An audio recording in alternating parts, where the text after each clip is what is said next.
जुलाई का महीना आईपीओ के लिहाज से शानदार रहने वाला है। अगर आप आईपीओ का इंतजार कर रहे हैं तो ये खबर आपके काम की है।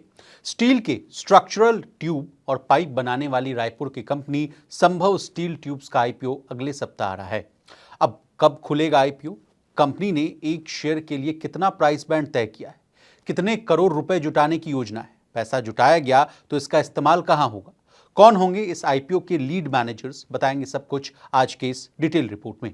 नमस्कार, आप देख रहे हैं मनी 9 और मैं हूं आपके साथ विशाल शर्मा। सबसे पहले कब से खुलेगा आईपीओ, इससे कहानी की शुरुआत करते हैं।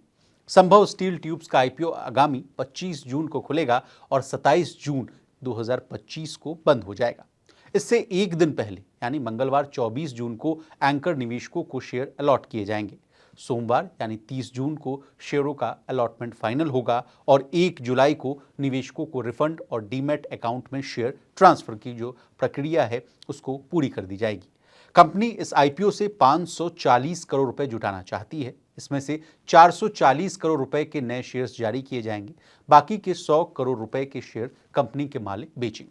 कंपनी ने अपने आईपीओ के लिए शेयरों का प्राइस बैंड भी तय कर दिया है। कंपनी ने एक शेयर का प्राइस बैंड 77 रुपए से लेकर 82 रुपए के बीच जो है प्राइस बैंड वो तय किया है। अब अगला सवाल आपके मन में यह आ रहा होगा कि पैसों का इस्तेमाल कहां होगा। तो बता दें, कंपनी नए शेयर्स जारी करके जो पैसा जुटाएगी उसका इस्तेमाल कर्ज चुकाने और दूसरे जरूरी कामों में इस्तेमाल करेगी।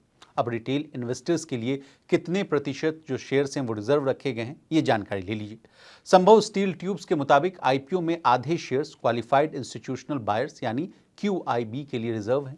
35% शेयर्स जो हैं छोटे या खुदरा निवेशकों के लिए और 15% शेयर नॉन इंस्टीट्यूशनल इन्वेस्टर्स यानी एनआईआई के लिए रिजर्व रखे गए हैं। अब संभव स्टील ट्यूब्स के लीड मैनेजर्स कौन हैं, ये जानिए।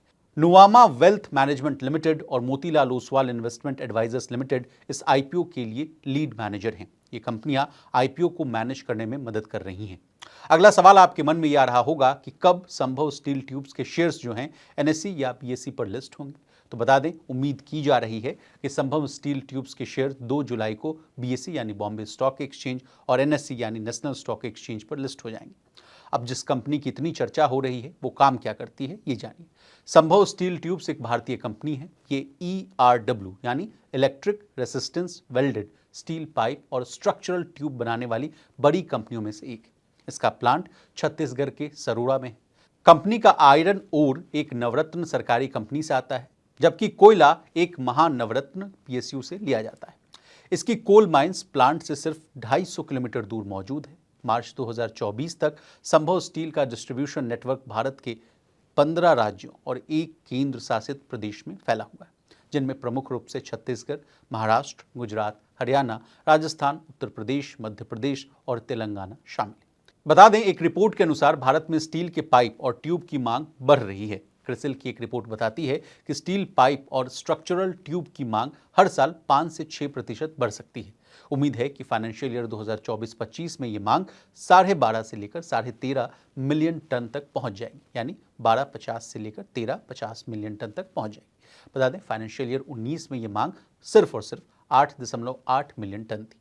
कहा जा रहा है कि ये बढ़ोतरी सरकार के शहरी विकास और तेल गैस सेक्टर में निवेश के कारण हो सकता है। रिपोर्ट में यह भी कहा गया कि आने वाले सालों में स्टील पाइप की मांग और भी बढ़ेगी और फाइनेंशियल ईयर 2025 से लेकर फाइनेंशियल ईयर 29 के बीच ये मांग 8 से 9% की दर से बढ़कर 18.50 से लेकर 20.50 मिलियन टन तक पहुंच सकती है। अब आईपीओ की बात हो रही है तो ग्रे मार्केट में इस आईपीओ का कैसा प्रदर्शन चल रहा है, ये जानिए। ग्रे मार्केट की बात करें तो ये आईपीओ वहां पॉजिटिव रिस्पॉन्स दे रहा है। इन्वेस्टर्स गेन की रिपोर्ट के अनुसार ग्रे मार्केट में संभव स्टील ट्यूब्स आईपीओ 11 रुपए के प्रीमियम पर ट्रेड कर रहा है। कल भी ये आईपीओ 11 रुपए के प्रीमियम पर ही ट्रेड कर रहा था। बता दें, इस आईपीओ का अधिकतम जीएमपी भी 11 रुपए ही।